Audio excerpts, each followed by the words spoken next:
आज के newspaper analysis में आप सबका स्वागत है। तो स्टार्ट करते हैं। सबसे पहली न्यूज़ जो हमारे सामने है that is from the Iran wants world get ready for oil as $200 per barrel. So oil के प्राइसेस और इंक्रीज हो सकते हैं, ऐसा ईरान के द्वारा काइंड ऑफ वार्निंग दी गई है।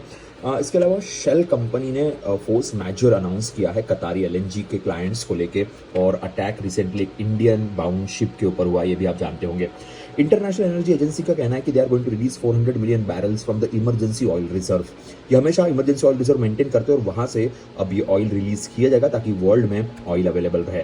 अगर हम बात करें भारत की, तो बाग developing 220 megawatt Bharat small modular reactors, इसके बारे में लास्ट ईयर के बजट में अनाउंस किया गया था। अब इसका प्रोसेसिंग स्टार्ट हो चुका है। Now RBI revises CCR rules aligns them with the Basel norms. यहाँ पे बात हो रही काउंटर पार्टी क्रेडिट रिस्क को लेके। This is a very important article, इसको मिस मत कीजिएगा आपके एग्जाम प्रिपरेशन के लिए। नाउ एलपीजी डेफिसिट इंडिया में ऑलरेडी है, उसको लेके बहुत अच्छा सा आर्टिकल यहाँ पे एक्सप्लेनर के तौर पे, इसे आप जरूर रीड कीजिए। And LPG output rises 25% since the issue supply maintain order. ये गवर्नमेंट का स्टेटमेंट है ताकि देश में पैनिक ना बढ़े। और एक बहुत बड़ा पैनिक है कि एलपीजी का बुकिंग काफी बढ़ गया है because of fear, and that creates a huge supply deficit supply, and that is a major problem. तो यहाँ पे भी ध्यान देना एक रेस्पॉन्सिबिलिटी रहेगी।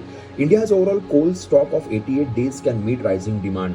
कोल का भी प्रॉब्लम फ्यूचर में आ सकता है, तो इसके लिए ऑलरेडी गवर्नमेंट ने एक एडवाइजरी इशू की हुई है by the coal ministry. 88 days का सप्लाई ऑलरेडी इंडिया में अवेलेबल है। SBI MUFG signed pact on the M&A aviation and realty.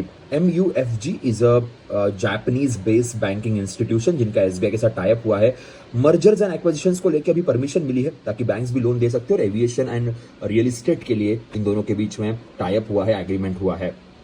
Now GDP and it's implications, revision of GDP हो चुका है, उसके इम्प्लीकेशन को लेकर एक अच्छा आर्टिकल है, ये आप जरूर पढ़िएगा।